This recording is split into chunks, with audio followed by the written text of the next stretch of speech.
A homeless Navy SEAL spent his last $3 on a rusted bell. What his dog uncovered could destroy everything he knew. The valley had already forgotten his name. Snow clung to the ground, wind cutting through an abandoned sawmill where Caleb Ward slept in his truck. No badge, no honor. Just silence. Until his K9 stopped cold in a scrapyard, staring at a buried iron bell, like it was calling him back to a war that never ended. Comment 1 if you'd keep digging for the truth, or 0 if you'd walk away. And tell me where you're watching from.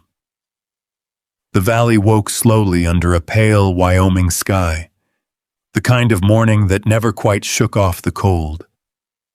Snow clung to the ground in thin, uneven patches, crusted over from the night's freeze. The wind moved low through the trees, carrying the scent of pine, rust, and something older, something forgotten.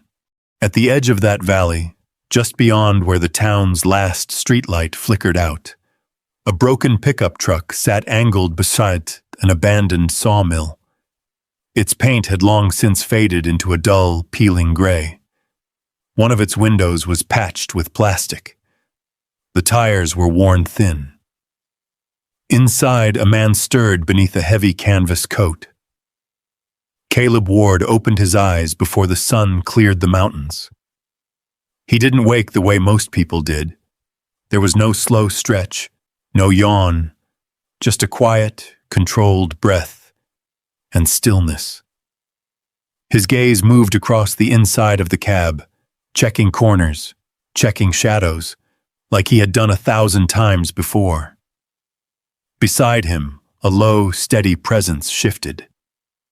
Bruno. The German shepherd lifted his head, ears alert for half a second before relaxing again.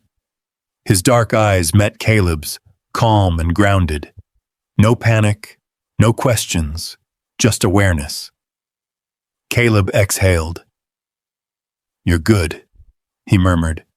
Bruno's tail thumped once against the seat. Outside, the wind picked up, brushing against the rusted beams of the old sawmill.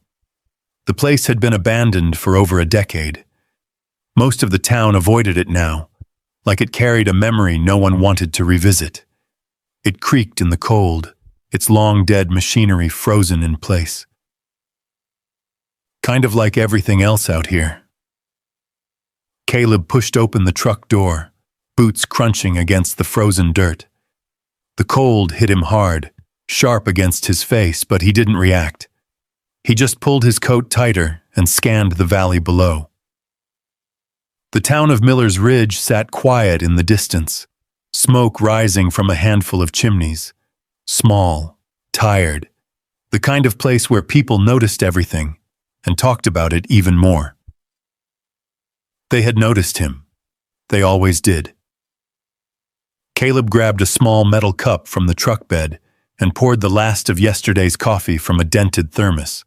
It was cold, bitter, and thin. He drank it anyway. Behind him, Bruno jumped down from the truck, landing lightly despite his size. The dog moved in a slow circle around Caleb, nose low to the ground, checking the air. It wasn't random. It was methodical. Training never left. Neither did the past. Caleb watched him for a moment, then reached into the truck and pulled out a worn canvas bag. Inside were a few tools, some scrap wire, and whatever odds and ends he could trade for food in town. "Come on," he said quietly. They started down the dirt path toward the road. By mid-morning, Miller's Ridge had come to life. A few trucks rolled through the main street. The diner sign flickered on. Men gathered outside the general store, hands stuffed into their jackets, coffee cups steaming in the cold air. Conversations slowed when Caleb walked past. Not all at once, just enough to notice. A glance here, A whisper there. That him? Yeah, that's Ward. Heard he was special forces or something. Heard he got his whole team killed. Caleb didn't look at them, didn't react, didn't even slow his pace. Bruno stayed close at his side, head level, eyes forward, but there was a subtle shift in the dog's posture, just enough to show he was listening, aware of every voice, every movement. Protective, always. They passed the diner. The smell of bacon drifted out through the door. For a brief second, Caleb's eyes flicked toward it, then away. He kept walking. The scrapyard sat on the far edge of town, where the road turned to gravel and the land opened up into a wide, wind-beaten stretch of dirt and metal. Rust ruled the place. Old farm equipment, broken engines, twisted beams, pieces of machines that had once meant something, now stacked, forgotten, left to decay. The gate hung open. Caleb stepped inside. This was where he came when he needed something to trade. Scrap metal, usable parts, anything that might get him a meal or a few dollars. Bruno moved ahead, weaving through the scattered piles with quiet precision. The wind rattled a loose sheet of tin somewhere in the distance. Caleb crouched near a pile of discarded wiring, pulling a few lengths free and coiling them into his bag. His hands moved automatically, efficient despite the cold. For a while there was nothing but the sound of metal shifting and the wind moving through the yard. Then Bruno stopped. Not slowed. Stopped. Caleb noticed it immediately. The dog stood about 20 yards away, body rigid, head lowered slightly. His ears were forward, locked on something in the distance. No barking, no growling, just stillness. That was never random. Caleb straightened slowly. Bruno. No response. The dog didn't move. Caleb stepped closer, boots crunching softly against gravel. His eyes followed Bruno's line of sight. At first, he didn't see it. Just another pile of scrap. Then the shape came into focus. Half buried in frozen mud, tilted at an angle, sat a large, rounded mass of iron. Its surface was eaten away by rust, streaked with dark green corrosion. Thick bolts circled a heavy hatch at its center. Small, clouded glass ports dotted the sides. A diving bell. Old, massive, forgotten. It looked like it had been there for decades. Caleb frowned slightly. Easy, he said, stepping up beside the dog. Bruno didn't move. Caleb studied the bell. It was nothing special, just another piece of salvage. Too heavy to move easily, too corroded to be worth much. A dead thing. But Bruno didn't see it that way. Slowly, the dog stepped forward. One step, then another. He circled the bell once, nose close to the metal, breathing in deep, deliberate pulls. His tail was still, his posture tight. Then he stopped at one point along the base and sat, not casually, deliberately. His eyes lifted to Caleb, waiting. Caleb felt something shift in his chest. It was small, barely there, but it was enough. He stepped closer, boots sinking slightly into the frozen mud. The air around the bell felt colder somehow, the metal holding on to the night. He reached out and placed his hand against its surface. The iron was solid, unyielding, dead cold. Just scrap. That's all it should have been. But Bruno didn't look away. Caleb exhaled slowly, his gaze lingering on the rusted hatch, the ring of bolts, the silent, sealed shape of it. Something about it didn't sit right. Or maybe it was just the dog. Caleb pulled his hand back. "Just junk," he muttered. Bruno didn't move. The wind shifted, cutting across the yard. Somewhere behind them, a loose chain clanged against metal. Caleb looked down at the dog again. Bruno's eyes didn't change, didn't doubt, didn't question. He just waited, and for the first time in a long while, Caleb Ward didn't trust his own judgment as much as he trusted his dog's. He looked back at the diving bell, really looked at it, not as scrap, not as weight, but as something waiting. The valley stretched out behind them, quiet and cold. The town sat in the distance, unchanged. But here, in the middle of rust and silence, something had just begun. And neither of them walked away. The wind dragged across the scrapyard, lifting dust and loose flakes of rust into the air. Caleb stood there a moment longer than he intended, his hand resting at his side, his eyes fixed on the diving bell. Bruno didn't move. That was the part Caleb couldn't ignore. The dog had seen explosives buried under roads. He had tracked men through miles of desert with nothing but scent and instinct. He had pulled Caleb out of places no one walked away from. And right now, Bruno was telling him this mattered. Caleb exhaled slowly and stepped back, glancing around the yard. Nothing else had changed. Just piles of scrap, just wind and silence, just a rusted bell. "All right," he muttered under his breath. He turned and walked toward the main shed. Rick Dalton was inside, leaning over a cluttered desk with a pencil tucked behind his ear. The man was broad and thick through the shoulders, with a face that always looked like it had something to prove. He didn't look up right away. "Gates open," he said. "Take what you can carry, leave the rest." Caleb didn't respond immediately. He stood just inside the doorway, letting his eyes adjust to the dim light. "There's something out there," he said finally.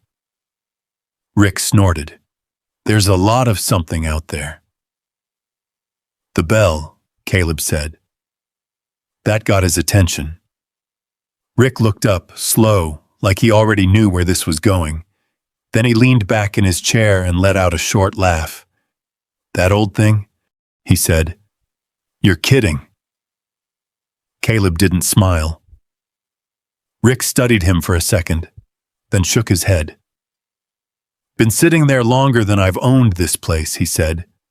"No one's been able to crack it open. Bolts are fused solid. We tried cutting it once, broke 2 blades and gave up." He shrugged. "It's dead weight." Caleb stepped closer. "How much?" Rick raised an eyebrow. "For that?" He laughed again, louder this time. "You serious?" Caleb didn't answer.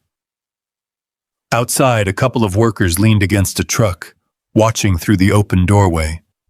One of them nudged the other, already grinning. Rick looked back at Caleb, eyes narrowing just a little. "You planning to do something with it?" he asked, maybe. Rick leaned forward, resting his arms on the desk. "You got a crane I don't know about?" he said. "Or you just gonna carry a ton of rust out on your back?" A chuckle came from outside. Caleb didn't react. Rick let the silence sit for a second. then waved a hand dismissively. "Tell you what," he said, "you haul it out of here, it's yours." Caleb's gaze didn't shift. "How much?" he repeated. Rick studied him again, this time longer. There was something in Caleb's face that didn't match the question. Not desperation, not excitement. Something quieter, something steady.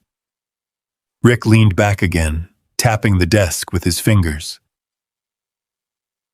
$3, he said finally. The workers outside burst into laughter. $3? One of them called out.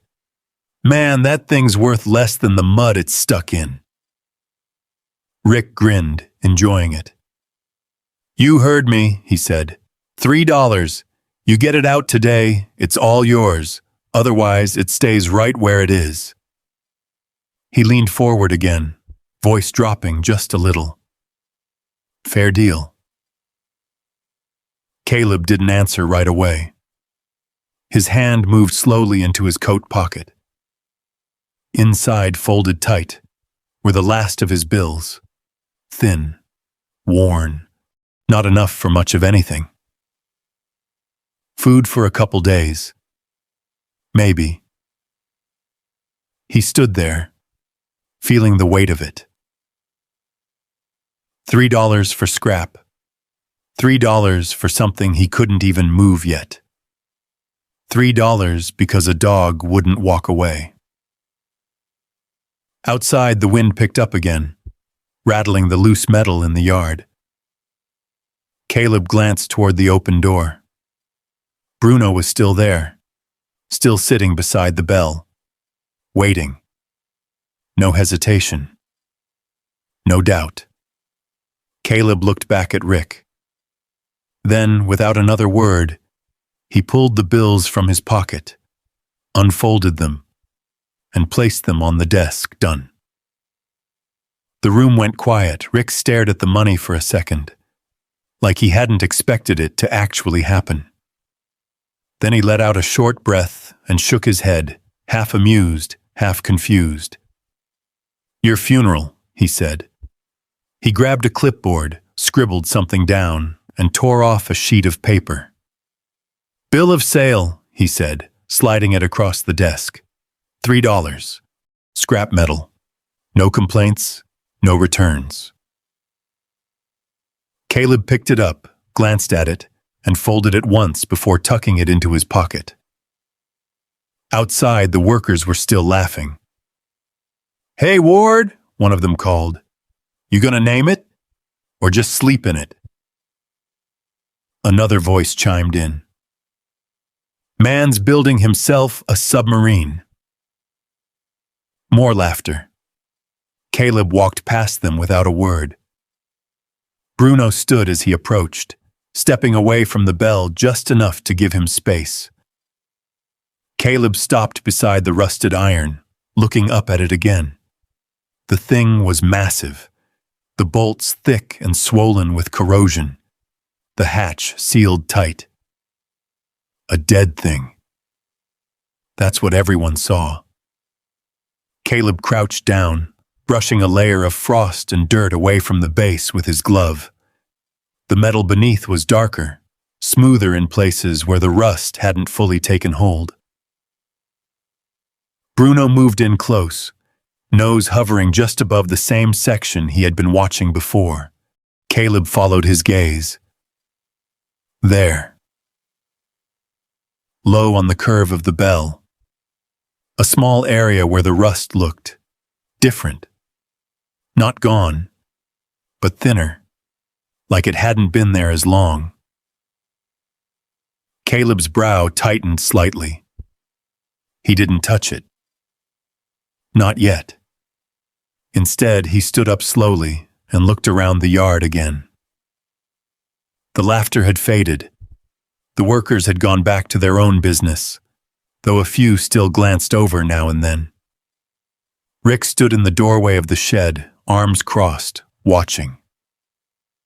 You're gonna need help, he called out. Thing weighs more than your truck. Caleb nodded once. I'll manage. Rick snorted softly, but didn't argue. Caleb turned back to Bruno. We're not leaving it here, he said quietly. Bruno's ears flicked forward. That was all the answer he needed. The sky above had begun to shift, clouds moving in from the west. The light was changing, flattening out across the valley. Cold was coming. Caleb stepped back from the bell, already thinking through what it would take. Chains. Leverage. Maybe a sled, if the ground froze hard enough. It wasn't going to be easy. But then again, nothing that mattered ever was. He glanced down at Bruno one more time. The dog stood steady beside him, eyes still locked on the rusted iron. Whatever was inside that bell, Bruno believed it mattered. And for now, that was enough. The sky had turned a dull steel gray by the time Caleb made his first attempt. The temperature dropped fast in the valley once the sun slid behind the mountains. Frost crept back over the ground, stiffening the mud, locking everything into place, the kind of cold that made metal harder and breath shorter. Caleb stood beside the diving bell, a length of chain looped through his hands. It was old, pulled from a pile near the edge of the yard, but it would hold. It had to. Bruno stayed close, pacing in a slow circle around the bell, watching every movement Caleb made.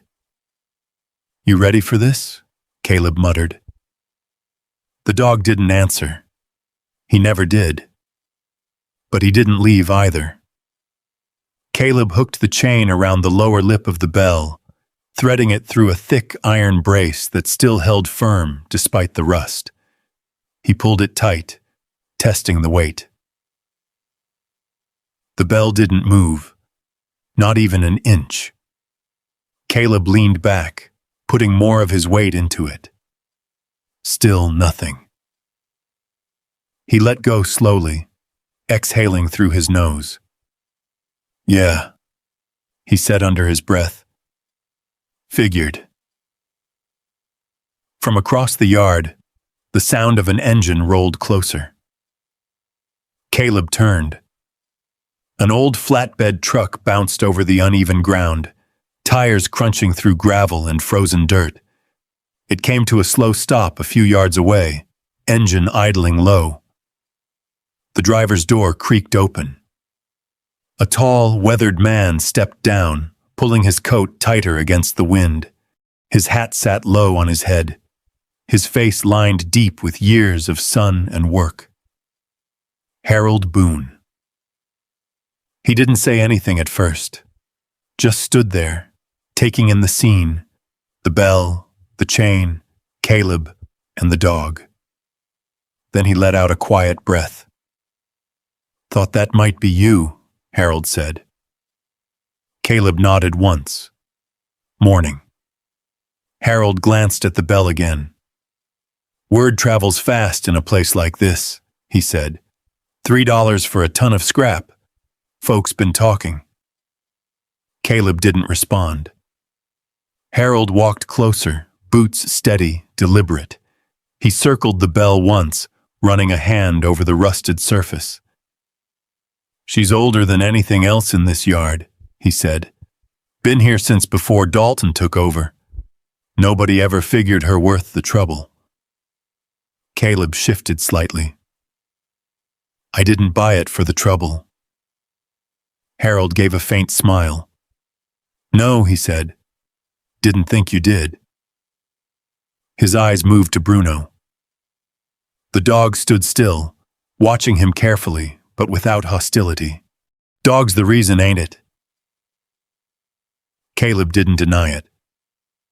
Harold nodded like that was all the explanation he needed. He stepped back, looking at the chain, then at Caleb.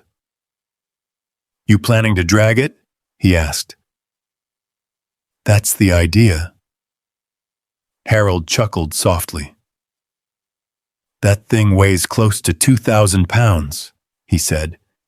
Ground's half frozen, half mud. You'll snap that chain or tear your truck axle clean off before it moves. Caleb glanced toward his pickup in the distance. I'll figure it out. Harold studied him for a moment. There was no stubborn pride in Caleb's voice.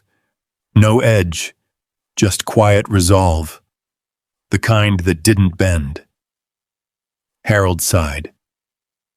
Wait here, he said.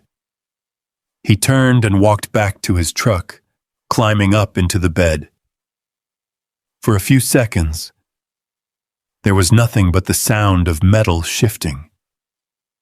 Then he came back carrying something heavier. A thick wooden sled base reinforced with steel runners.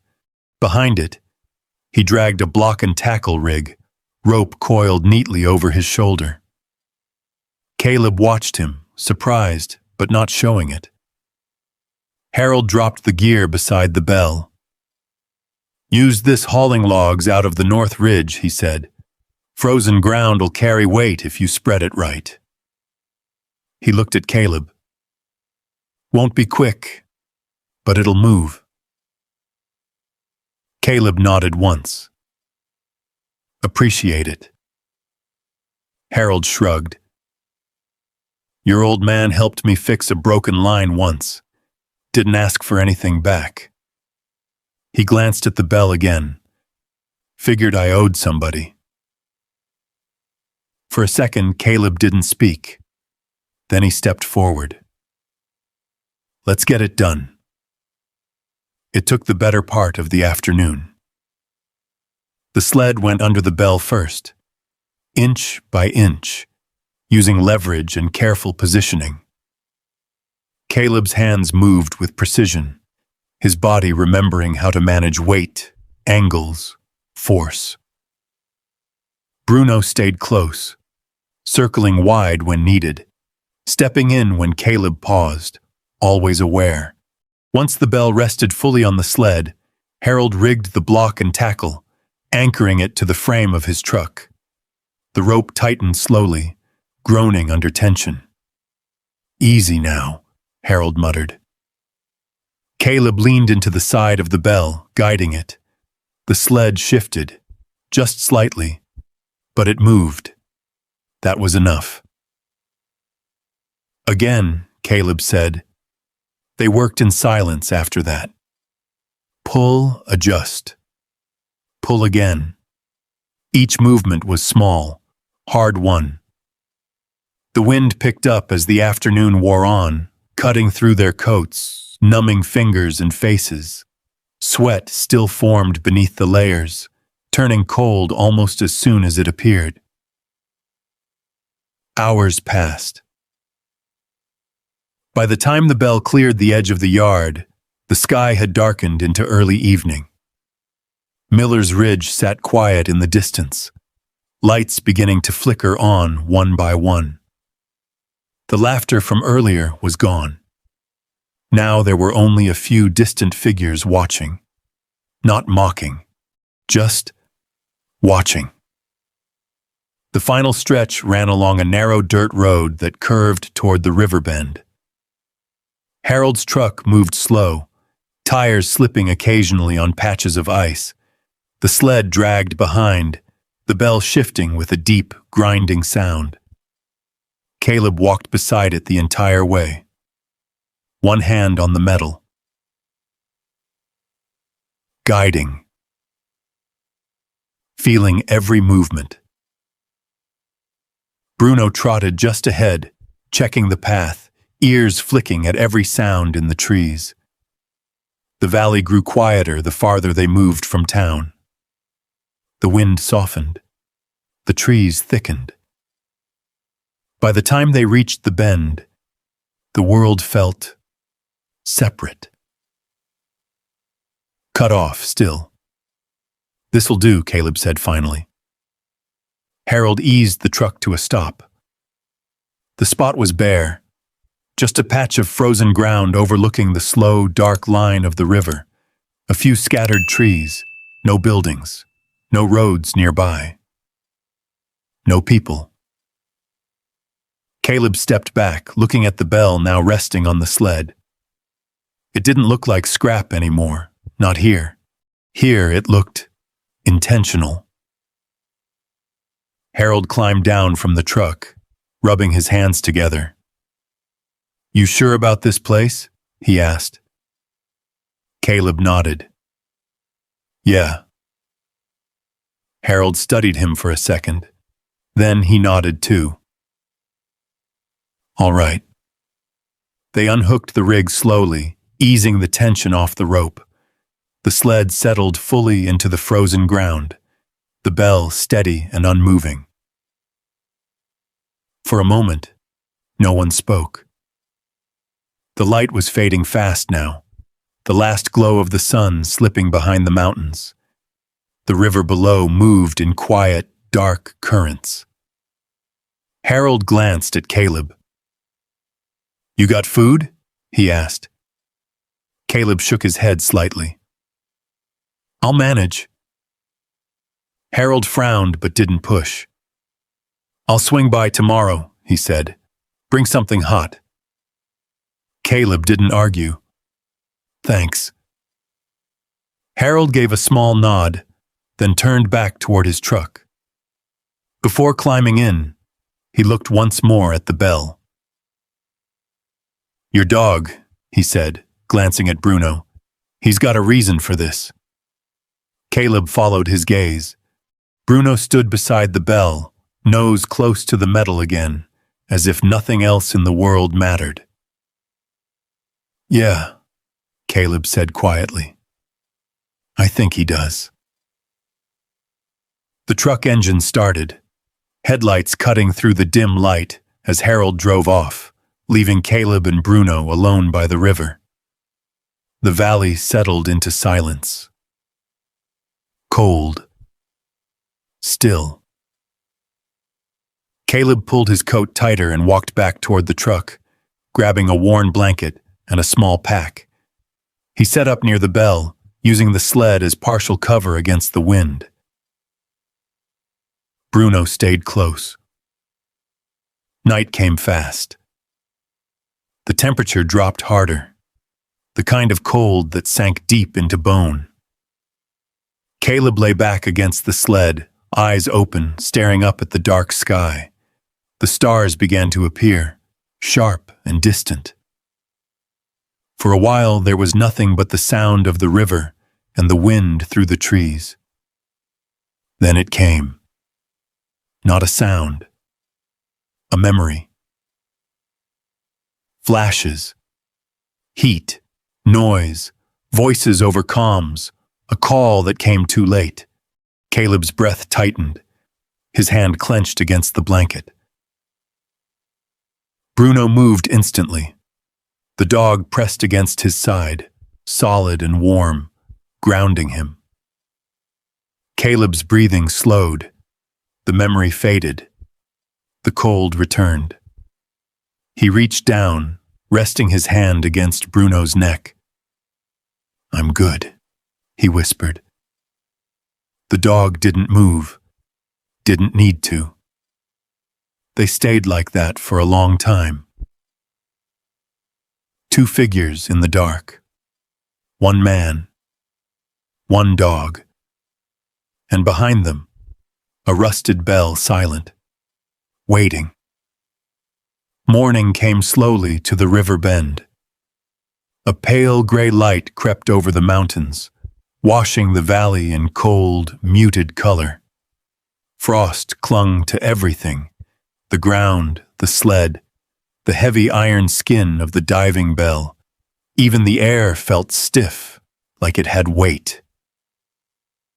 Caleb woke before the light fully settled. He didn't move right away.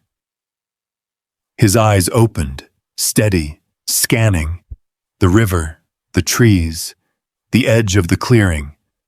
No movement, no sound except the quiet flow of water beneath thin sheets of ice. Beside him, Bruno was already awake. The dog sat upright, facing the bell, watching it. Caleb followed his gaze. The diving bell stood exactly where they had left it, half-frosted, cold, and unchanged. At least, that's what it looked like. Caleb pushed himself up slowly, joints stiff from the cold. He rolled his shoulders once, then stood, pulling his coat tight as the morning wind cut across the clearing. "You still on it?" he muttered. Bruno didn't turn, didn't blink, just stared. Caleb walked closer. The bell loomed larger in the morning light. Up close, the details stood out more. The uneven rust, the layers of corrosion, the faint outlines of bolts circling the hatch.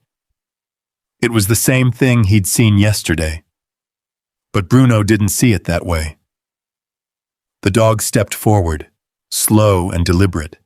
His nose moved along the curve of the metal, tracing a path he already knew. He paused near the lower edge, inhaling deeply, then shifted slightly to the right. Stopped, and pressed his nose firmly against the surface. Caleb watched carefully now. This wasn't random curiosity. This was pattern. "Show me," Caleb said quietly.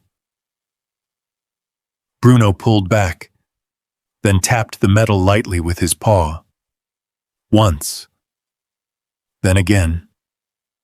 Not scratching, not digging, just marking. Caleb crouched beside him. Up close, the metal told a different story. The rust was thick across most of the surface, deep, layered, hardened by years of weather and time. But where Bruno had focused, it was thinner. Still there. Still aged, but not the same. Caleb reached out, brushing his fingers across the spot. The frost cracked under his touch, revealing a faint difference in color beneath. Subtle. Easy to miss. But it was there. He leaned closer, narrowing his eyes. A line. Faint, barely visible beneath the corrosion. Running along the curve of the bell. Caleb's breath slowed. His mind shifted. He'd seen something like this before. Not here. Not like this. But somewhere else. A memory stirred.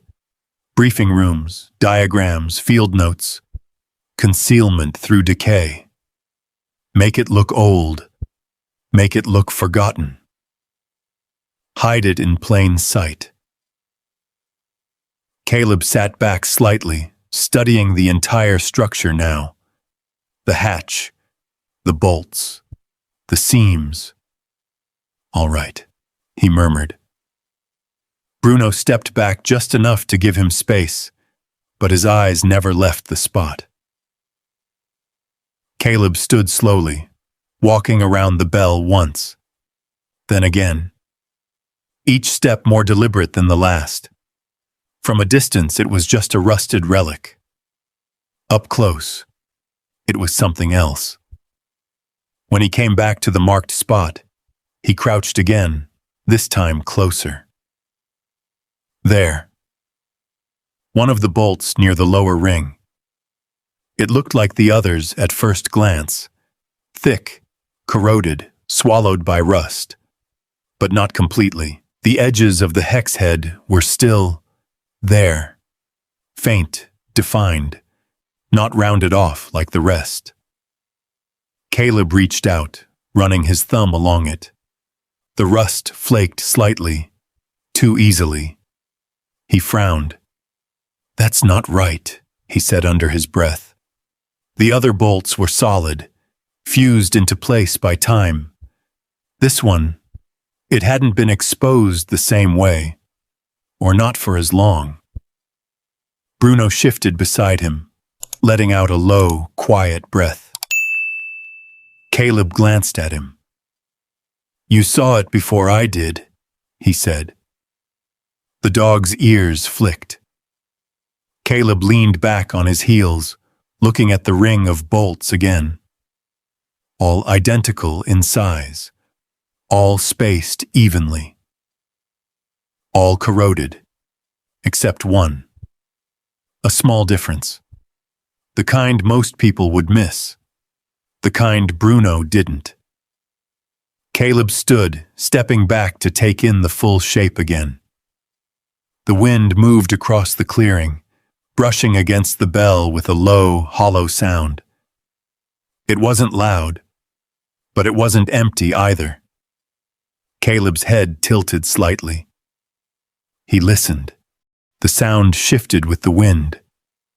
Subtle. Muted. But there. A difference in tone. Not solid all the way through. His chest tightened just a fraction. He stepped closer again, placing his palm flat against the metal. Cold. Hard. But beneath it, something else.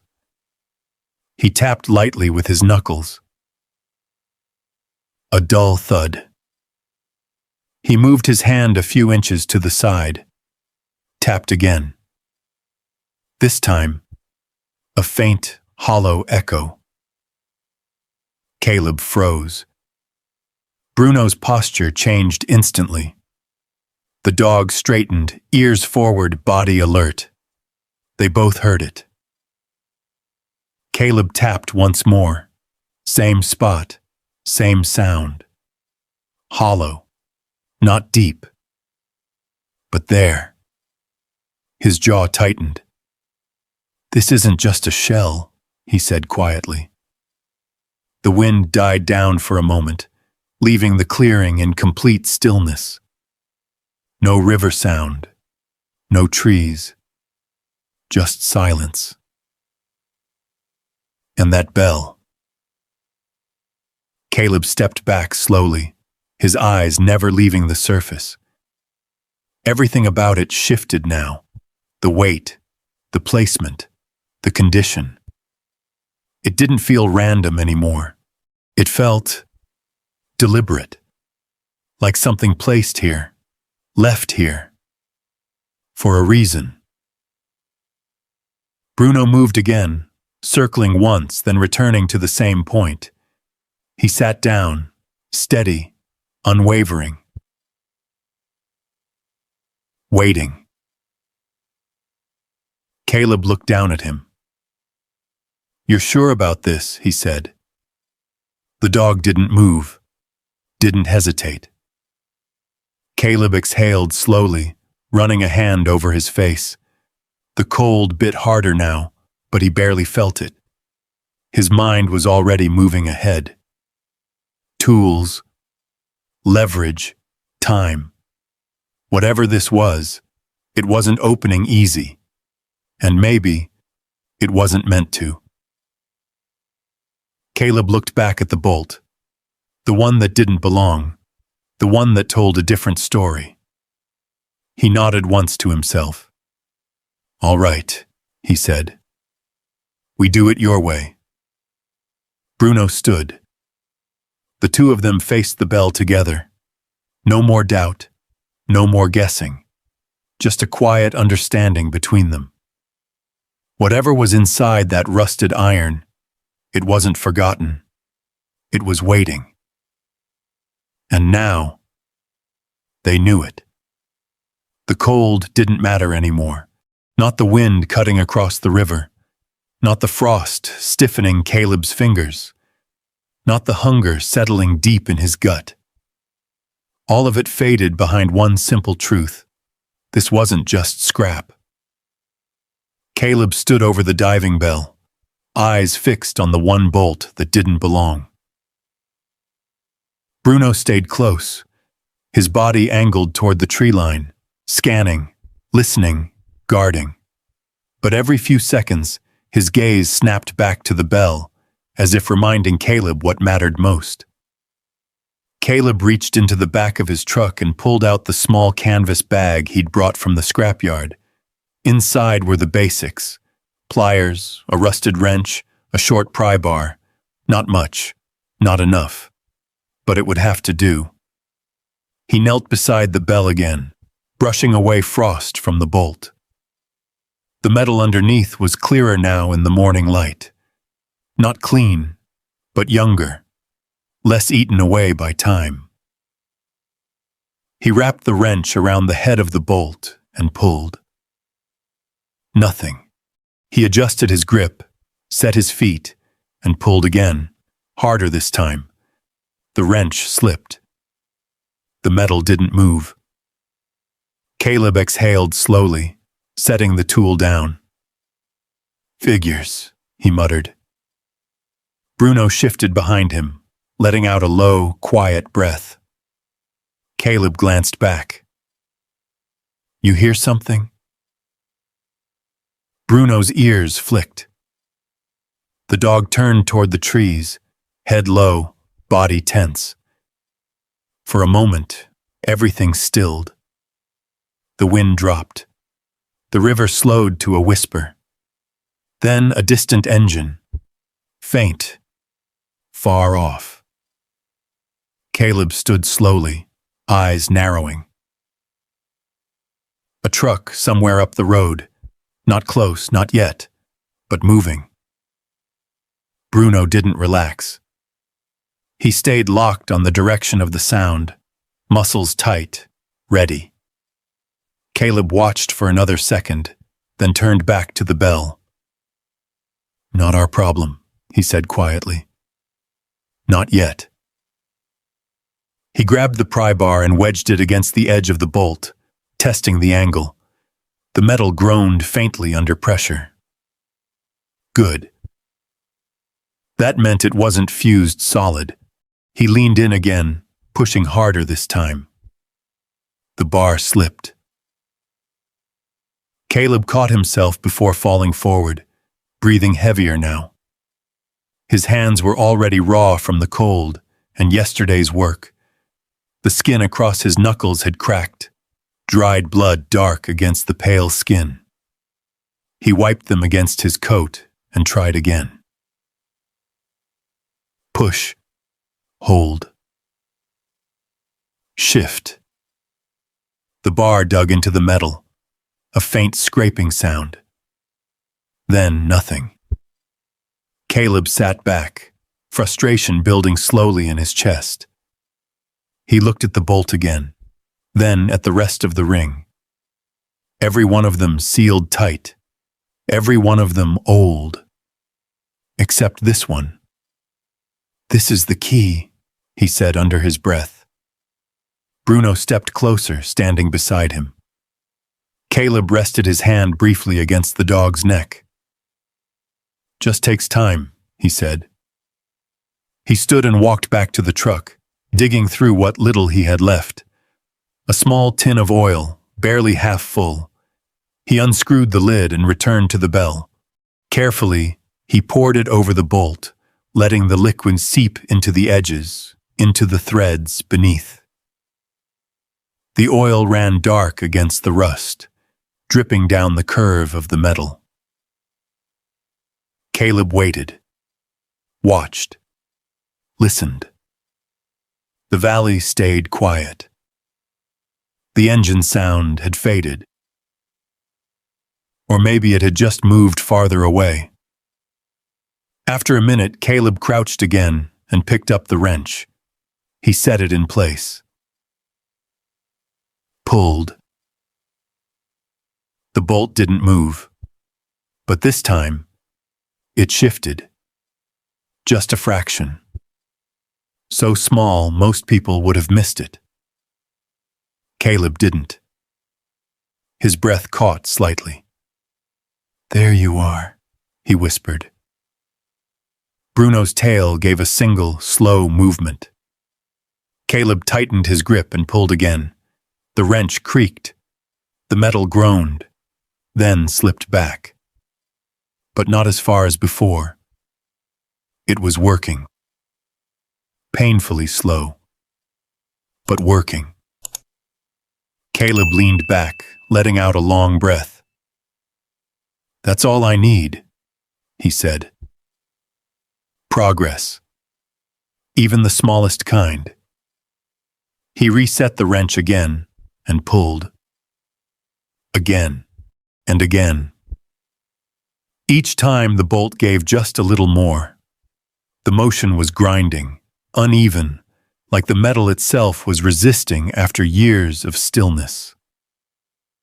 Caleb's arms burned. His hands shook. But he didn't stop. Bruno stayed close, circling once, then returning, always watching, always alert. The sun climbed higher, casting pale light across the clearing. Frost melted into damp patches of earth. The bell began to warm slightly, though the metal still held the cold deep inside. Hours passed. Pull. Reset. Pull again. Caleb lost track of time.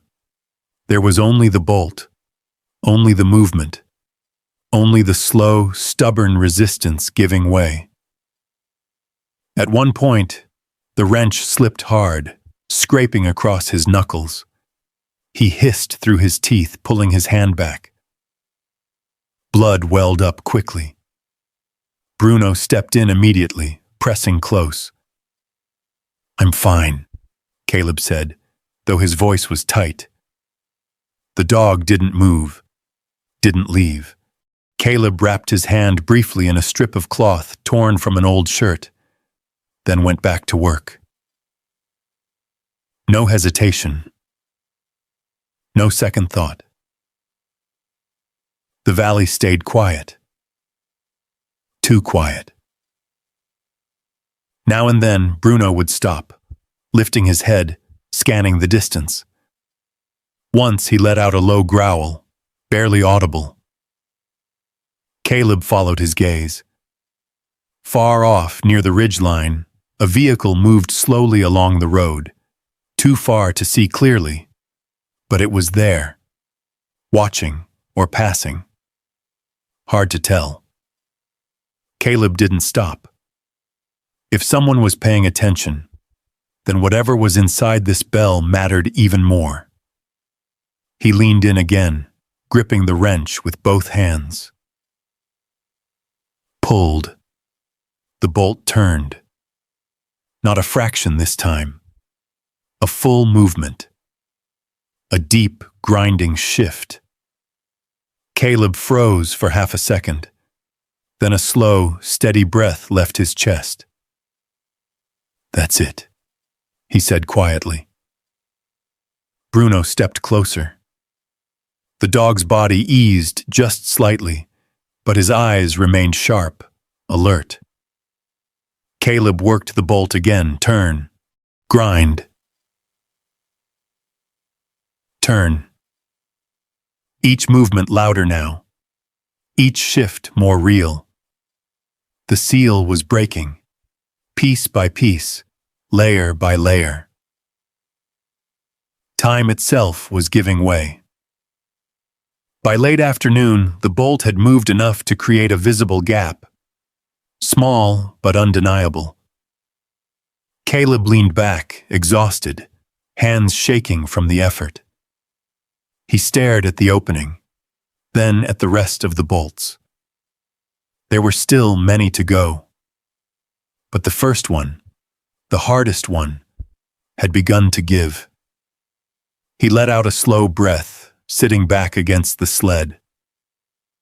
The sun dipped low again, casting long shadows across the clearing.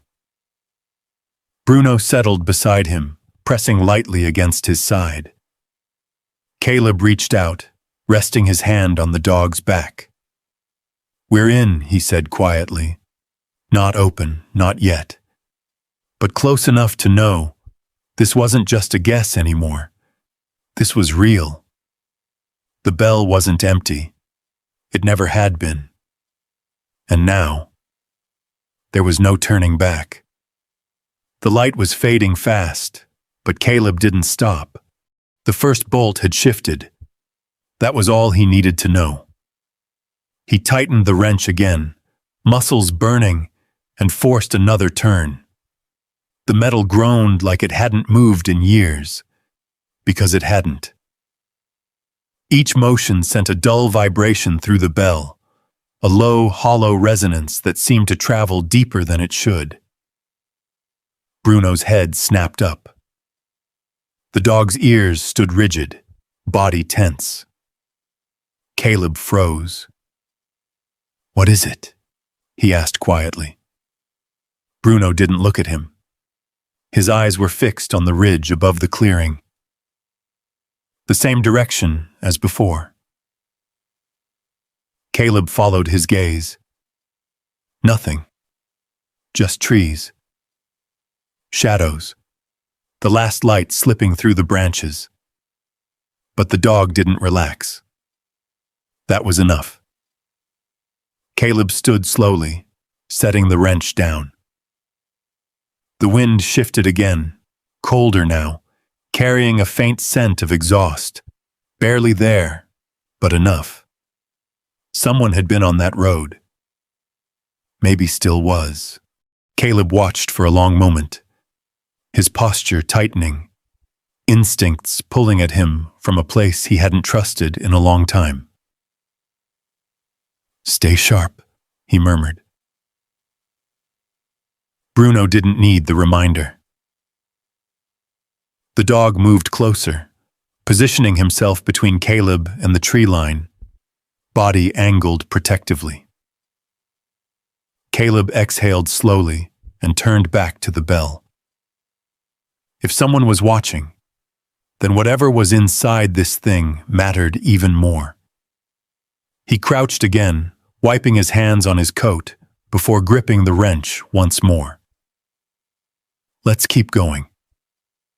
By the time the sun dropped completely behind the mountains, Caleb had loosened 2 more bolts. Not free, not yet, but moving. Each one told the same story as the first: resistance, then a slow, grinding shift, like time itself was cracking apart under pressure. The metal around the hatch began to change too. What once looked like solid rust now showed faint seams, edges where layers had been forced together, sealed deliberately. Not abandoned. Closed. Caleb leaned back slightly, catching his breath. His hands throbbed. His fingers barely responded to the cold anymore. The cloth around his knuckles was dark with dried blood. Bruno stayed close, never fully settling, always scanning. Every few minutes, his head would lift, eyes cutting toward the road or the ridge. Watching. Listening. Waiting. Caleb noticed. "You still hear something?" he asked. Bruno didn't respond, but he didn't relax either. Caleb nodded once. "Yeah, me too. Not a sound. Not exactly. More like a feeling. A pressure at the edge of awareness." He pushed it aside and went back to the work. 1 more bolt. That was the goal. Just 1 more. He set the wrench in place, adjusted his stance, and pulled. The metal resisted, then shifted. A sharper sound this time. Not just grinding, a crack. Caleb froze. Bruno stiffened instantly. Both of them listening now. The sound echoed faintly across the clearing, swallowed quickly by the night. Nothing followed. No movement. No voices. Just silence. Caleb let out a slow breath. "All right," he said quietly, still alone. But he didn't fully believe it. He leaned in closer to the bolt. Something had changed. Not just the tension, the surface. The rust around the edge had flaked away in a wider ring, exposing a darker metal beneath. Smoother, cleaner. Too clean. Caleb narrowed his eyes. He reached out, brushing away more of the corrosion with his gloved hand. The pattern beneath began to show. Not random, not damage, intentional. Lines, edges, a faint shape. His breath slowed. He wiped more of it away, carefully this time, and then he saw it. A marking. Small, subtle, but unmistakable. A military insignia. Not standard issue. Not something you'd find on open equipment. This was different. Black Ops. Restricted. The kind of marking you only saw if you were meant to, or if you weren't supposed to see it at all. Caleb's hand stopped. For a second, the world narrowed. The cold vanished. The wind disappeared. All he could see was that symbol. His pulse spiked. No, he muttered under his breath. But it was there. Clear enough now that he couldn't ignore it. Bruno let out a low, warning growl. Caleb snapped his head up. The dog was facing the road again, body tight, teeth just barely visible.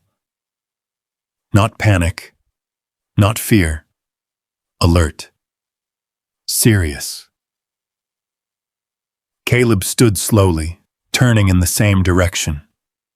This time, he saw it. Far up the ridge. Headlights. Just for a second. Then gone. Like whoever it was had turned them off. Caleb's jaw tightened. They're watching, he said quietly. Bruno didn't move. The growl deepened slightly. Caleb looked back at the bell, at the symbol, at the bolts that were slowly giving way. This wasn't random scrap. This wasn't forgotten. This had been hidden. And now it had been found. He stepped back, grabbing the pry bar and setting it within reach. Then he moved to the truck, pulling out what little gear he had left. Flashlight, spare cloth, the last of the oil. He set everything beside the bell. Prepared. Not just to open it, but to defend it.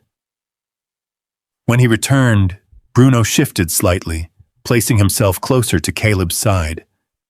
The dog's presence was steady, unwavering. Caleb rested a hand briefly against his neck. "You were right," he said. Bruno didn't react. He didn't need to. Caleb looked at the bell again, at the insignia, at the seam, at the bolts. Everything made sense now, or at least enough of it did. This wasn't just something hidden. This was something someone didn't want found, which meant there was more at stake than he'd thought. Caleb picked up the wrench again. His movements were slower now, more deliberate. Every sound mattered. Every shift of metal echoed louder in the night. Bruno stayed locked on the perimeter, watching the ridge, the road, the darkness between the trees. The wind picked up again, carrying with it that faint scent of exhaust. Closer this time. Caleb didn't stop. He set the wrench, pulled. The bolt turned. Another fraction. Another step. Closer.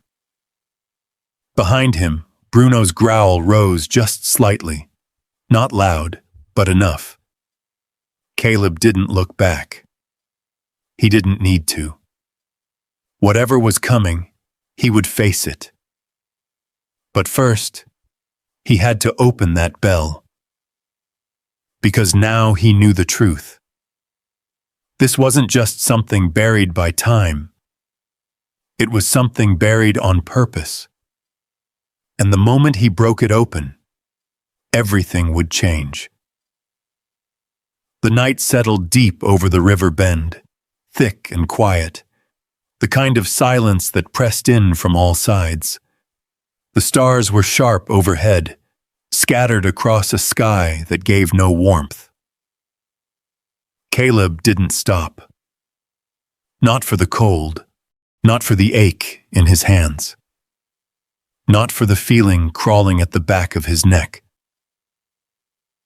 He worked by flashlight now, the beam cutting across the metal in a tight, focused circle. The diving bell loomed in front of him, its surface catching the light in dull, uneven patches. 3 bolts were loose. 2 more had begun to give. The rest, still locked. But not forever. Bruno stood a few feet away, positioned between Caleb and the dark edge of the trees. His body was still, but his eyes moved constantly, scanning the shadows, tracking every sound. The dog hadn't relaxed once. Not since the headlights on the ridge. Caleb tightened his grip on the wrench. "Almost there," he said under his breath. The metal groaned again as he pulled. The 4th bolt turned slowly, resisting with every inch. Then, a sharp crack. The sound cut through the night like a gunshot. Caleb froze. Bruno snapped toward the ridge, teeth bared now, a low, dangerous growl rolling from his chest. Silence followed. Heavy. Waiting. Caleb held his breath, listening. Nothing. No engine. No voices. No movement. Just the river, and the wind slipping through the trees. After a long moment, Caleb exhaled. "Keep going," he murmured. Bruno didn't take his eyes off the darkness, but he didn't move either. Caleb went back to work. 1 bolt at a time, each one a fight, each one a step closer. The flashlight beam shook slightly with the strain in his arms. Sweat formed under his coat despite the cold, running down his back, turning icy in seconds. His hands were barely responding now. Numb. Raw. But the bolts kept turning. Slow. Grinding. Relentless. Hours passed. The moon rose high, casting pale light across the clearing. The frost returned, creeping back over the ground, hardening everything again. And finally, the last bolt gave. It didn't crack. It didn't snap. It just moved. A long, deep groan of metal surrendering after years of silence. Caleb pulled the wrench free and stepped back. For the first time, all the bolts were loose. The hatch sat there, sealed only by whatever lay beneath the surface. Caleb stared at it, chest rising slowly. "This is it," he said. Bruno turned slightly, glancing back at him, then at the bell. The dog stepped closer now, standing at Caleb's side. "Ready." Caleb set the wrench down and picked up the pry bar. The metal felt heavier in his hands. Not just weight. Something else. Final. He wedged the tip of the bar into the seam along the hatch, finding the edge where the corrosion had cracked. For a moment, He didn't move. The valley held its breath. Caleb tightened his grip and pushed. Nothing. He adjusted his stance, planting his feet deeper into the frozen ground. Pushed again. The bar slipped slightly, grinding against the metal. Still nothing. Caleb exhaled sharply. "Come on," he muttered. Bruno stepped closer, pressing lightly against his leg. Caleb shifted his angle again, setting the bar deeper into the seam. This time, he put everything into it. Every ounce of strength left in his body. The bar bent slightly under the pressure. The metal groaned. And then a long, drawn-out hiss. The seal broke, not all at once, but enough. A thin line opened along the edge of the hatch, releasing a breath of air that had been trapped for years. Cold, stale, heavy. It carried a scent that hit Caleb immediately. Metal, oil, something old, and something else beneath it. Not decay, not rot, something preserved. Caleb froze. Bruno's ears shot forward. The dog sniffed the air once, sharply, then stepped back half a pace, alert, focused. Caleb didn't move for a second. Then slowly, he pushed again. The hatch lifted, just enough for a narrow gap of darkness to appear beneath it. Black. Total. The flashlight beam didn't reach far enough to see inside. Caleb stepped back, grabbing the light and angling it toward the opening. The beam slipped through the gap, cutting into the darkness. For a moment, nothing. Just shadows. Then shapes. A surface. Edges. Something inside. Caleb's pulse kicked hard. He widened the gap slightly, bracing the hatch with the pry bar. The opening grew. The air inside shifted again, another slow release of pressure, like the bell itself was breathing after being sealed for too long. Caleb leaned closer, raising the flashlight. The beam steadied. And then he saw it. A container. Rectangular, sealed tight, strapped down inside the bell.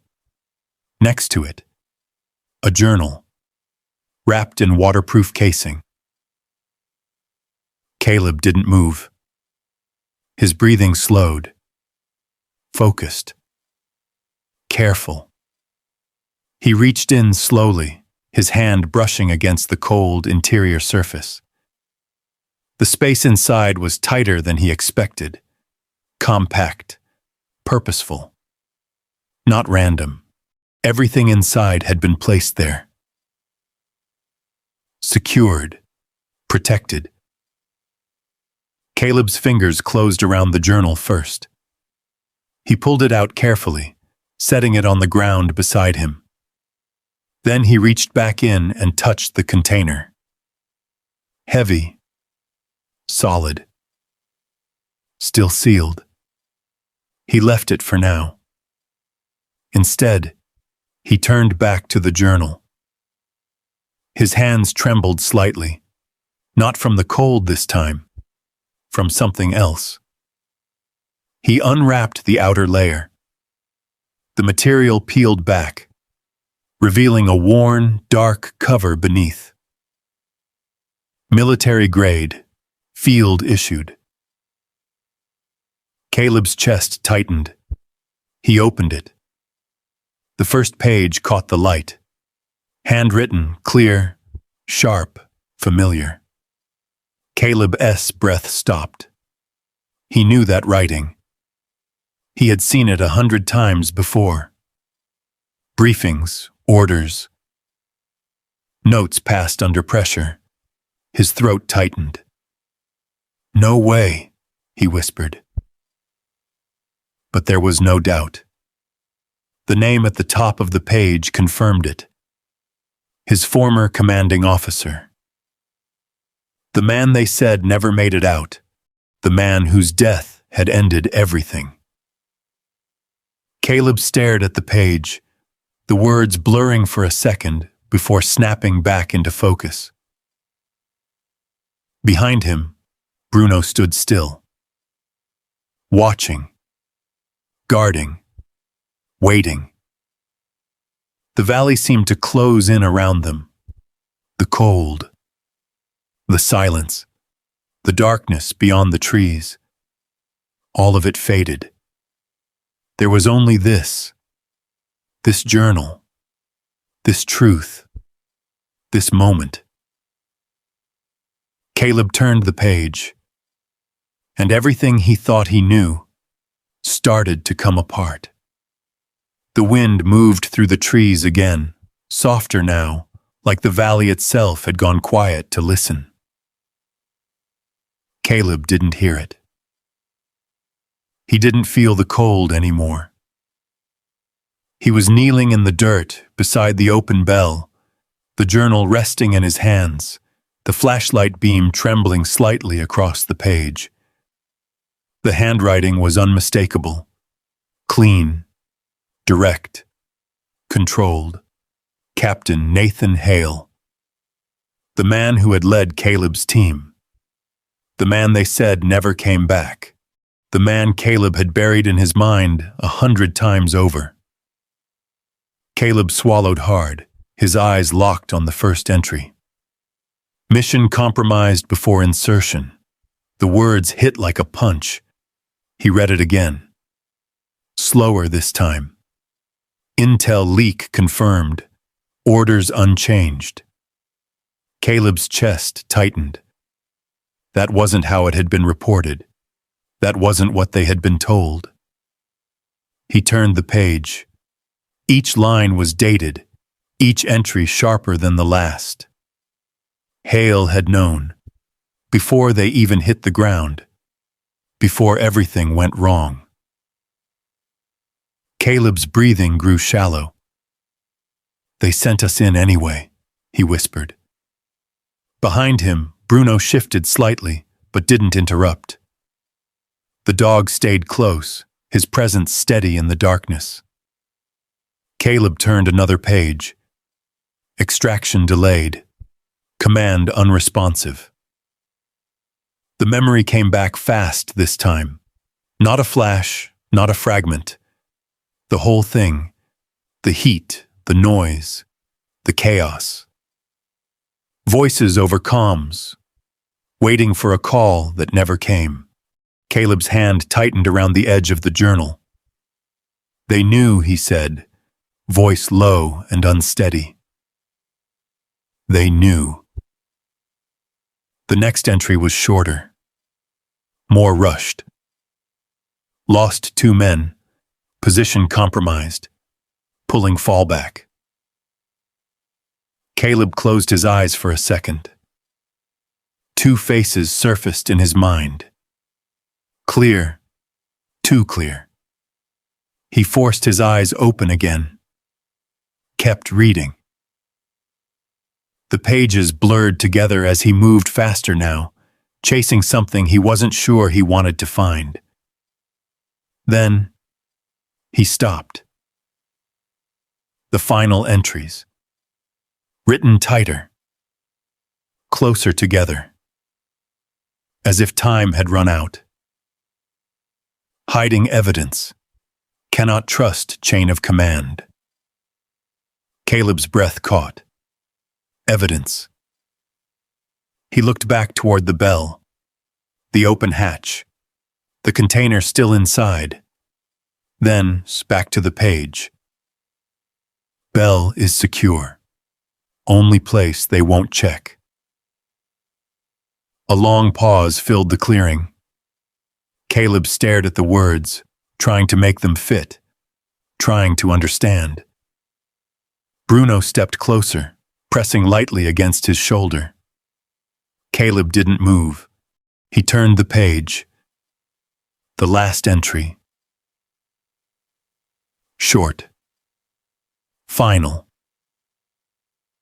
If this is found, mission was never a failure.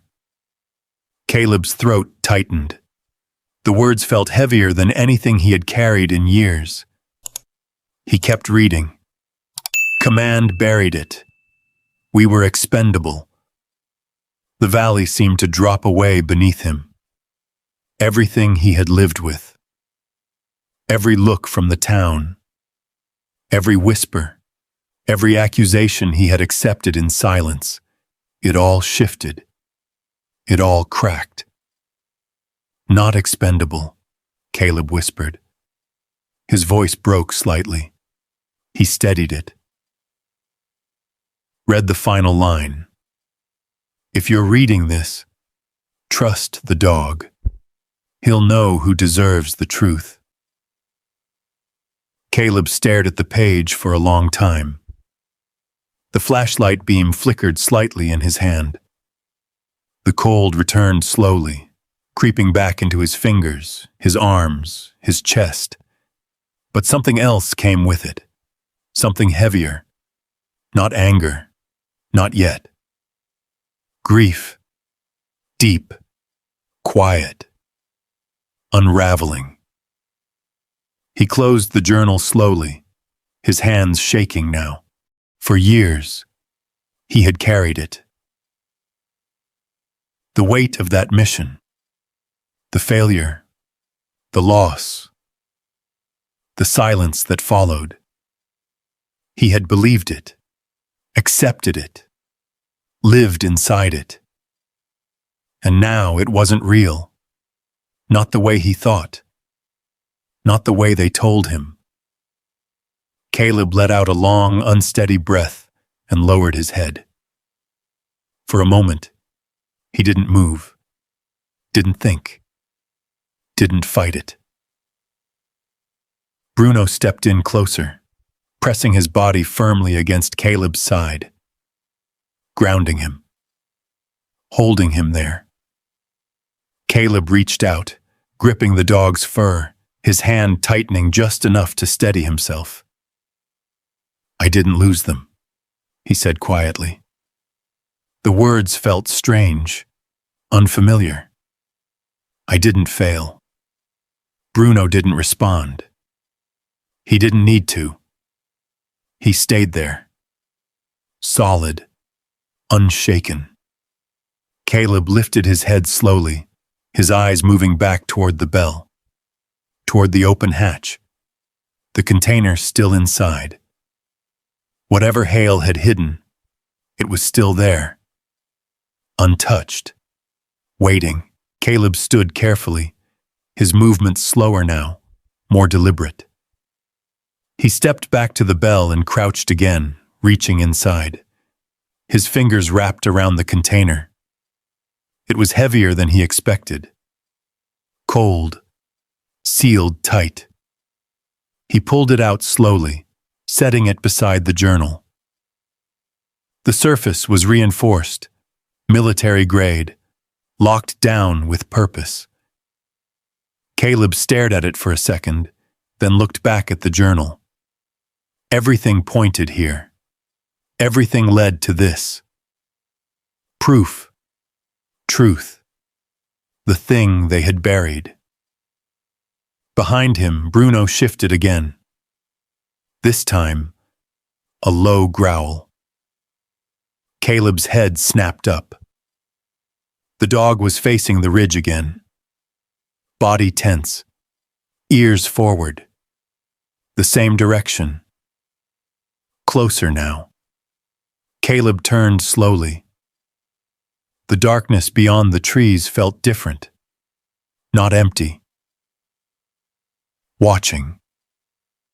He stood, the journal still in one hand, the other instinctively reaching for the pry bar.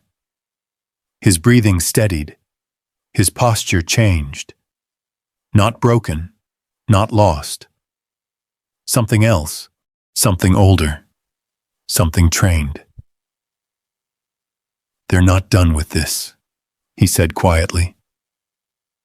Bruno's growl deepened.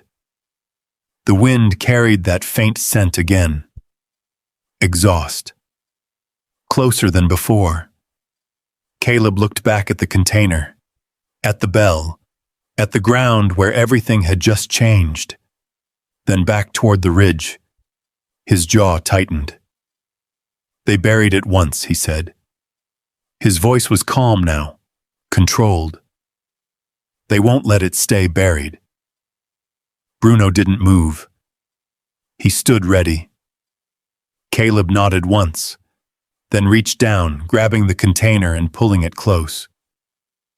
Whatever came next, this wasn't over, not even close. The night pressed in tighter around the clearing, the kind of darkness that didn't just hide things, it held them. Caleb stood still, the container in one hand, the journal tucked close against his chest. The wind carried the faint scent again. Stronger now. Closer. Bruno's growl stayed low, steady, controlled, not panic. Warning. Caleb moved quickly, but without panic, stepping back toward the truck. He set the container inside, covering it with a worn blanket, then slid the journal beneath the seat. Out of sight. Not safe. But hidden for now, stay with me, he said quietly. Bruno didn't break his stance. The dog remained fixed toward the ridge, body coiled and ready, then headlights. This time, they didn't disappear. They came over the ridge slow and deliberate, cutting through the darkness in two sharp beams. The engine followed a second later, low and controlled. One vehicle. Black. Heavy. It rolled down the dirt path and stopped just outside the clearing. The engine didn't shut off. The lights stayed on. Caleb stepped forward, placing himself between the truck and the diving bell. Bruno moved with him, silent, locked in position at his side. The driver's door opened. A man stepped out. Tall, clean jacket, no rush in his movement. Another door opened on the passenger side. Second man, same calm, same control, not locals, not even close. They walked forward just enough to be seen clearly in the headlights. Evening, the first man said. His voice carried easily through the cold air, calm, professional, almost polite. Caleb didn't answer. The man's eyes moved past him briefly, toward the bell, then back. We were hoping we'd find you here, he said. Caleb's grip tightened slightly. Who's asking? He said. The man smiled faintly. Just someone interested in that piece of equipment you picked up today. Equipment, not scrap, not junk. Caleb didn't move. Not for sale. The second man shifted slightly, scanning the clearing, his eyes sharper, more watchful. The first man took another step forward. Everything's for sale, he said. It's just a matter of price. Caleb shook his head once. Not this. The man studied him for a second longer. Then he sighed, like he had expected the answer. That's unfortunate, he said. Behind him, the engine idled steadily. The lights cast long shadows across the ground. Bruno stepped forward half a pace. The growl deepened. The man's eyes flicked down briefly. A trained dog, he said. German Shepherd. Military? Caleb didn't respond. The man nodded slightly. Figures. Silence stretched between them. Then, how much do you know about what's inside that bell? The man asked. Caleb's expression didn't change. Enough. The man's smile faded just a fraction. That's more than we were hoping, he said quietly.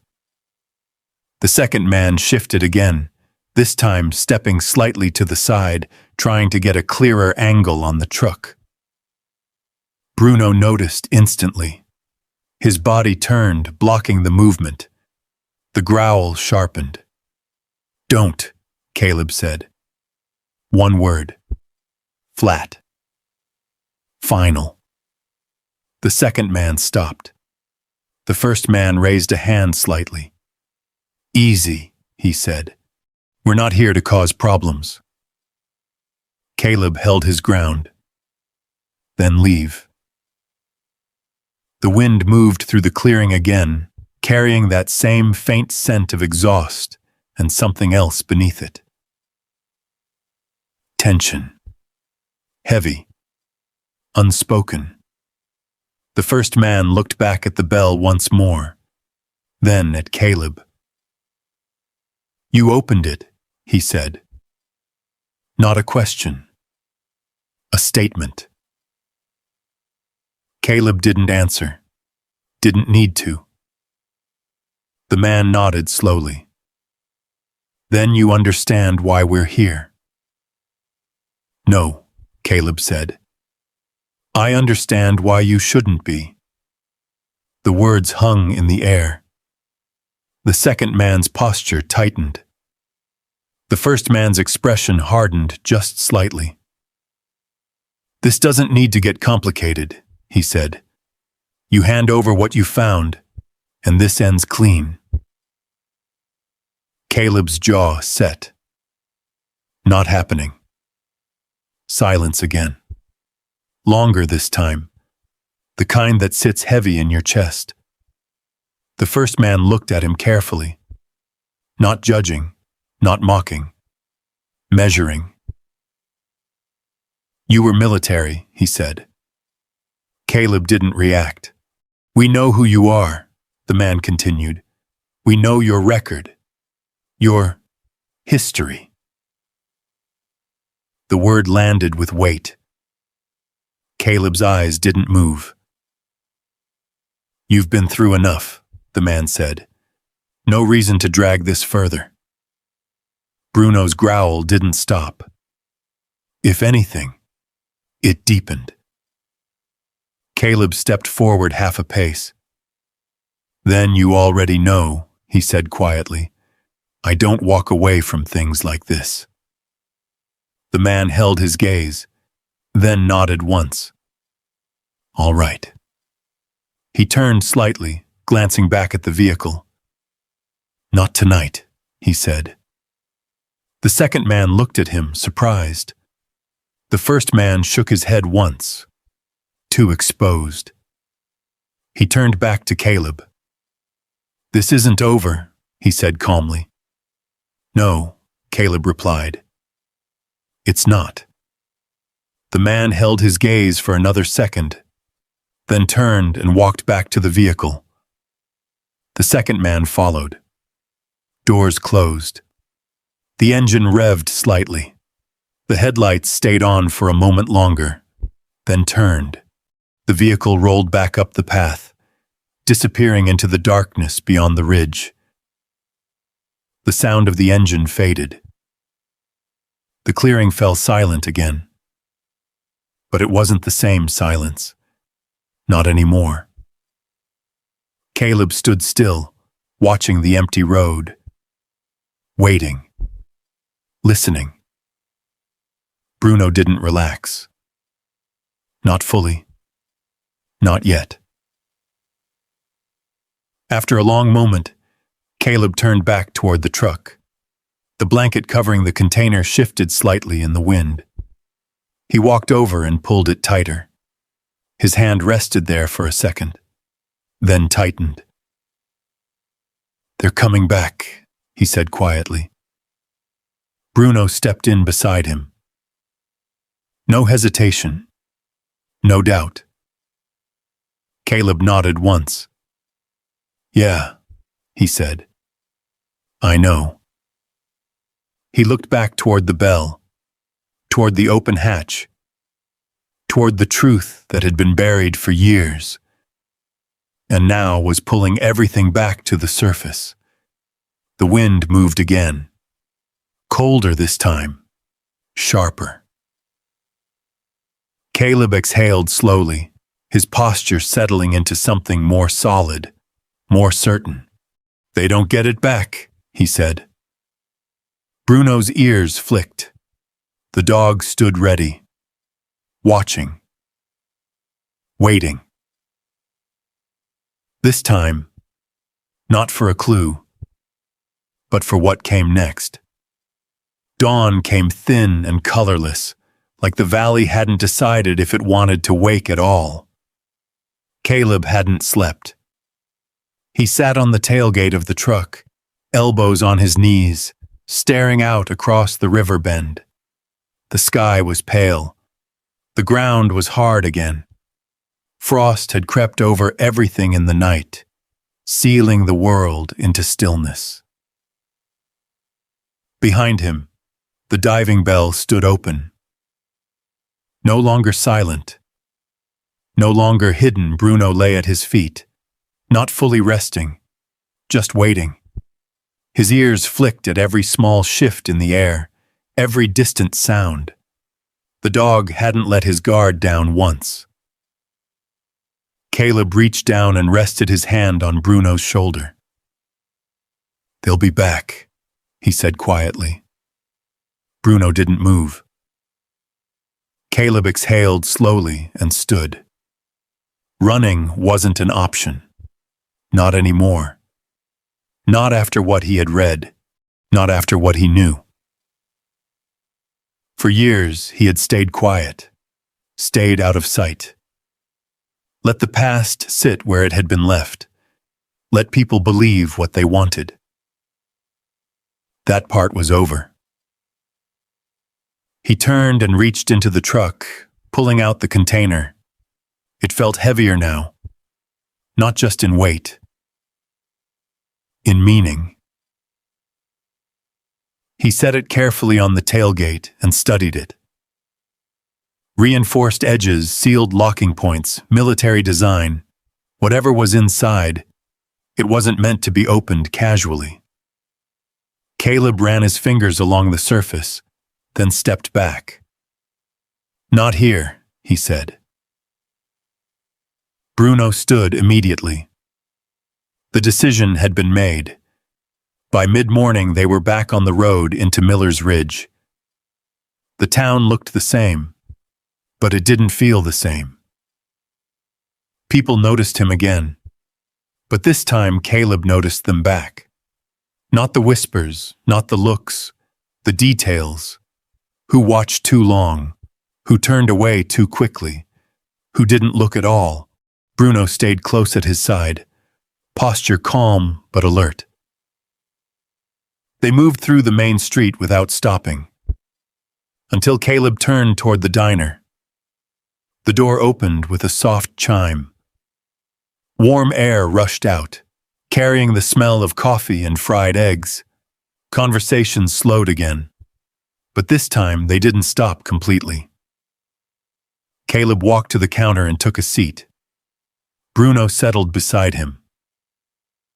The waitress hesitated for half a second, then stepped forward. "Coffee?" she asked. Caleb nodded. "Yes, ma'am." Her expression softened slightly. She poured it without another word. Caleb wrapped his hands around the cup, letting the heat sink into his fingers. For a moment, he just sat there, breathing.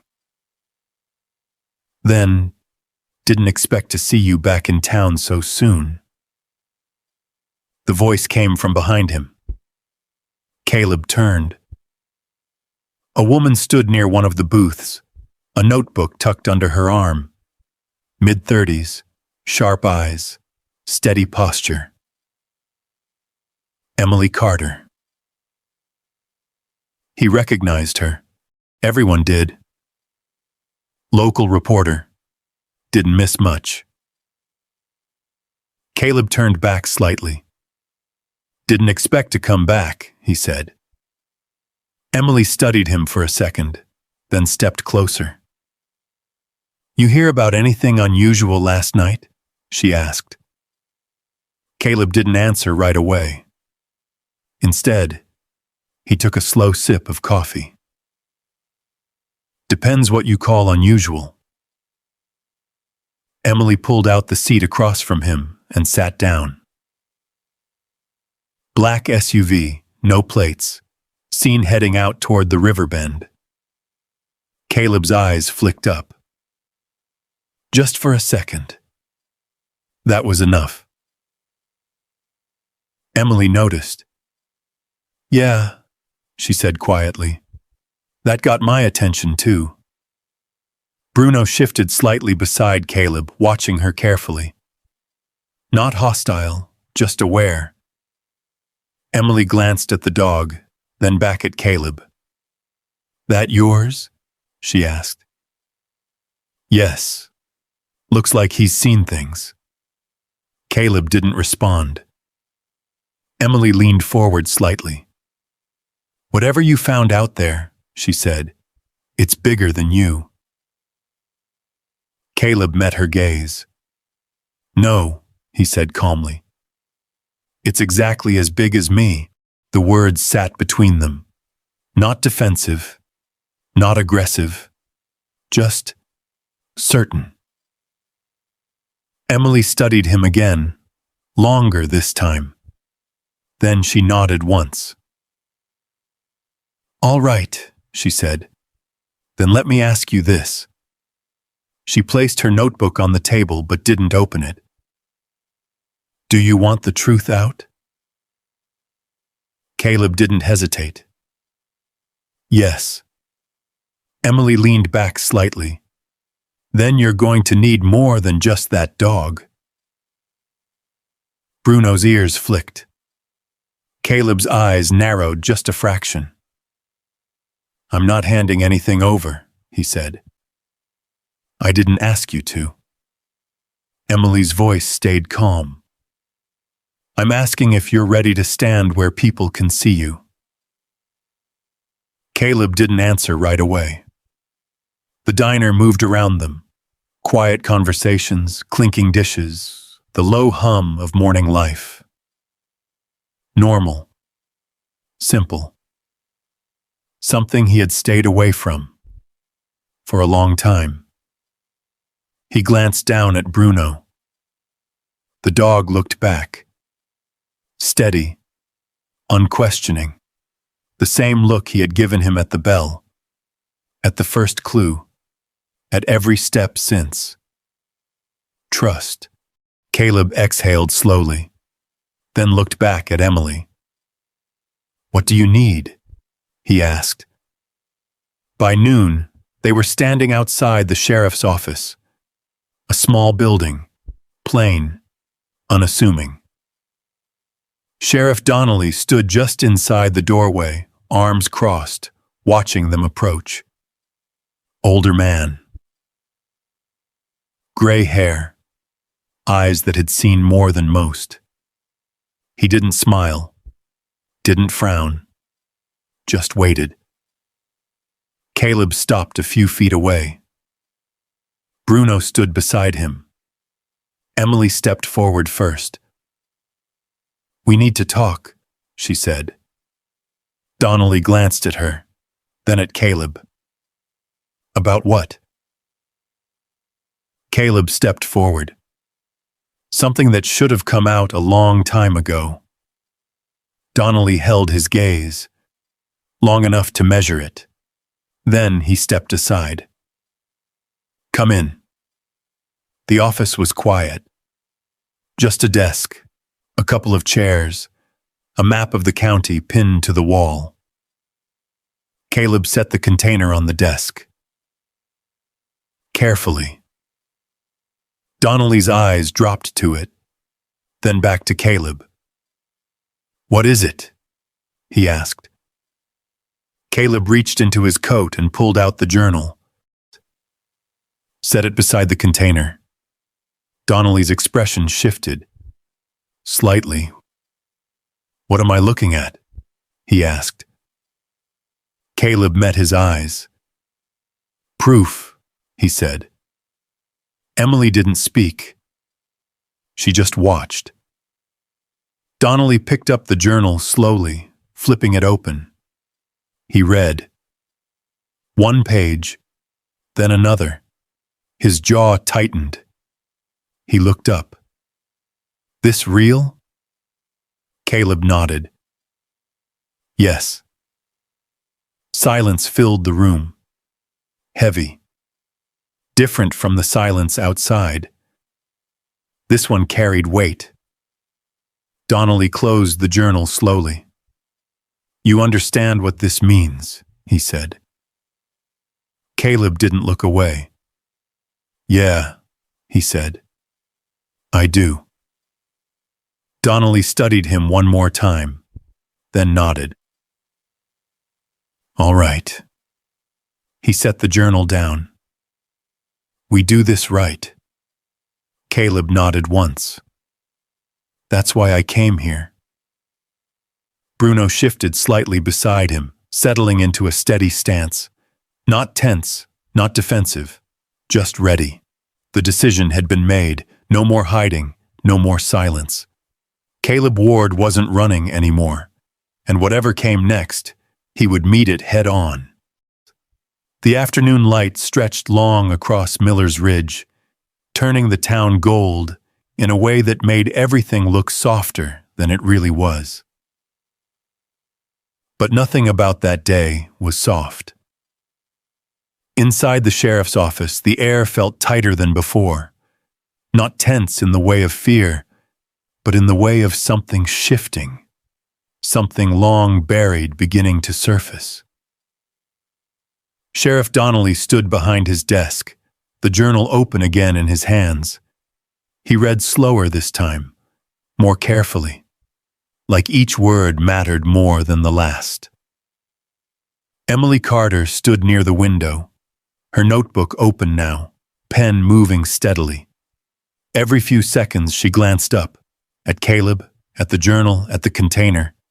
This wasn't just a story anymore. This was something bigger. Caleb stood still, his posture straight but not rigid, not defensive, not withdrawn. Present. For the first time in a long time, Bruno sat beside him, calm but alert, eyes moving between the door and the windows. Watching. Always watching. Donnelly closed the journal again. "Names in here," he said quietly.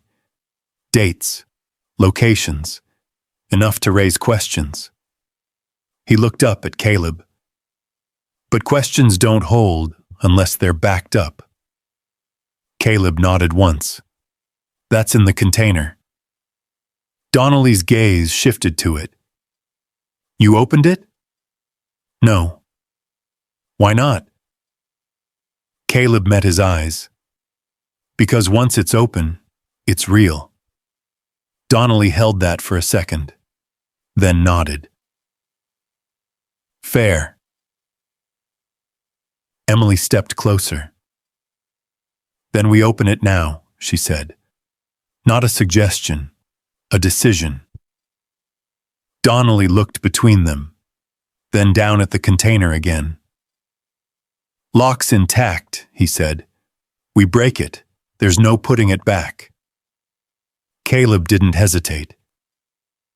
It was never meant to go back. Silence. Then Donnelly reached into a drawer and pulled out a small set of tools.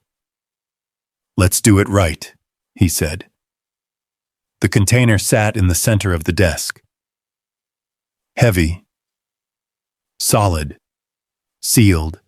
Donnelly worked carefully, prying at the locking points one at a time. The metal resisted, but not like the bell had. This was newer, tighter, deliberate. Each click of the tool echoed louder than it should have. Emily leaned forward slightly, watching every movement. Caleb didn't move at all. Bruno stood now, his body angled toward the door. The room felt smaller, the air thicker. Then, a final snap. The lock broke. Donnelly lifted the lid slowly. Inside, files. Drives. A compact, sealed case marked with military coding. Donnelly froze for a second. Emily stepped closer. "Is that what I think it is?" she asked quietly. Donnelly didn't answer right away. He reached in and pulled one of the files free, flipping it open. His eyes moved quickly across the page, then slowed, then stopped. "Jesus," he muttered under his breath. Emily stepped in beside him. "What?" Donnelly turned the file slightly so she could see. Her expression changed instantly. Shock. Then focus. Then something sharper. "This is it," she said. Caleb didn't ask. He already knew. Donnelly looked back at him. "This clears you," he said. Simple. Direct. Caleb didn't react. Not outwardly. But something shifted in his chest. Something quiet. Something heavy finally loosening. Emily straightened. "This doesn't stay here," she said. "This goes public." Donnelly nodded slowly. "It will." He looked at Caleb again. "But once it does, there's no controlling what follows." Caleb nodded. "I'm not trying to control it." "Then what are you trying to do?" Caleb's eyes didn't waver. "Finish it." The word settled into the room, clear, final. By evening, the story had started to move. Emily made calls, sent messages, reached out to people beyond Miller's Ridge, people who couldn't ignore what was in those files. The town felt different, quieter, but not in the same way as before. This wasn't avoidance. This was anticipation. Word spread fast in small places. Faster when it mattered. Outside, a few people gathered near the sheriff's office. Not many. But enough. They didn't speak loudly, didn't ask questions. They just stayed. Watching. Waiting. Caleb stepped out onto the porch as the sun dipped behind the mountains. The light hit his face differently now. Not hiding him, not shadowing him, showing him. Bruno stepped out beside him. The dog's posture had changed too. Still alert, still aware. But not just defensive anymore. Steady. Calm. A presence beside him. Not just guarding, standing with him. Across the street, Rick Dalton stood near his truck. The scrapyard owner. The man who had laughed. Their eyes met. For a second, Rick didn't look away. Then, he gave a small nod. Not apology. Not quite. But something close. Caleb didn't respond. He didn't need to. The moment passed. The town shifted again. Not loudly. Not all at once. But enough. Donnelly stepped out behind him. "It's moving," he said. Caleb nodded. "Good." Donnelly looked out across the street. "You ready for what comes with that?" Caleb took a slow breath. The wind moved through the valley again. Cold. Familiar. but different. He glanced down at Bruno. The dog looked back. Same steady gaze, same quiet certainty. Caleb looked forward again. "Yeah," he said. "I am." Behind him, inside the office, the truth was no longer hidden. It was out, moving, spreading, and the people who had tried to bury it, they would feel it. Soon. Caleb stood there a moment longer, then turned slightly, looking out toward the road that led back to the river bend, back to the bell, back to where it all started. This wasn't the end. It was the turn. The moment where everything shifted. And for the first time in years, Caleb Ward wasn't standing in the shadow of what happened. He was standing in the truth of it. And the town was starting to see him. It didn't happen all at once. Miller's Ridge didn't wake up the next morning with banners or apologies. It wasn't that kind of place. Change here came slow, quiet, like the river under ice. But it came. At first, it was small things. A man at the diner who didn't look away when Caleb walked in. A cup of coffee set down in front of him, without asking for payment. A nod from across the street that lasted a second longer than before. No one said the words. They didn't need to. The truth had started moving beyond the valley. Emily's story had reached places that didn't ignore things like this. Calls came into the sheriff's office, then more calls, questions that couldn't be brushed aside. And the names in that journal, they didn't stay buried. Weeks passed. The snow melted slowly along the river bend, revealing patches of dark earth beneath. The air softened. The wind lost its edge, and the diving bell remained where it stood.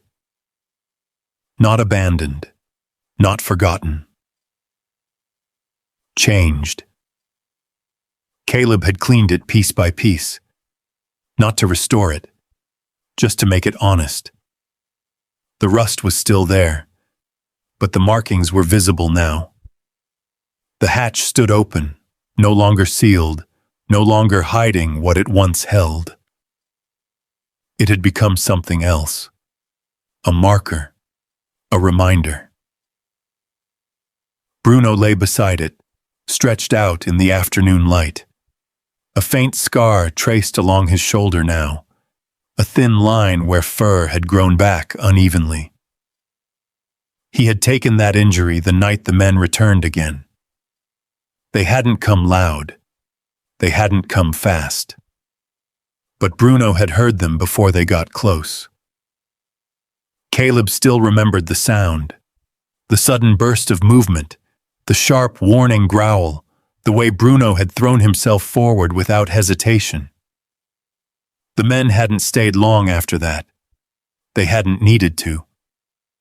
The message had been sent both ways. And Bruno, he had paid for it. Caleb looked down at him now, resting a hand gently against the dog's side. "You held the line," he said quietly. Bruno's eyes opened briefly, then closed again. No pride, no hesitation, just presence. Down by the water, a small boat rocked gently against its mooring. It wasn't new, but it was solid. Paid for with money. Caleb had earned the right way, through the claims that had finally been released once the truth came out. Not all of it. Just enough. He didn't need more than that. The name painted along the side read, Ward Recovery. Simple, clear, purposeful. Caleb walked down the slope toward it, boots pressing into the soft ground. Bruno rose and followed without being called, moving a little slower than before, but steady. Always steady. At the edge of the water, Caleb paused. The mountains reflected faintly on the surface, the river running smooth beneath them. For a moment, everything was still. Then a voice called out behind him. "Never figured you for the boating type." Caleb turned. Harold Boone stood a few yards up the slope, hands tucked into his jacket, watching him with a quiet smile. Caleb shrugged slightly. "Didn't figure a lot of things," he said. Harold nodded. "Town's been talking," he said. "Different kind of talk now." Caleb glanced back at the water. "I hear it."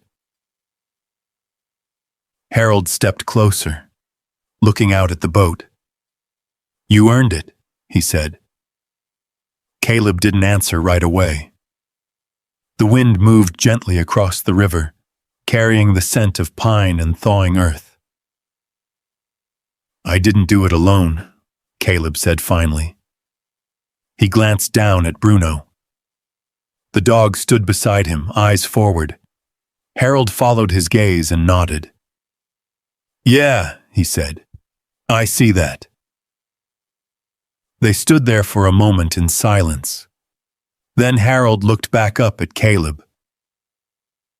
"What you gonna do now?" Caleb didn't hesitate.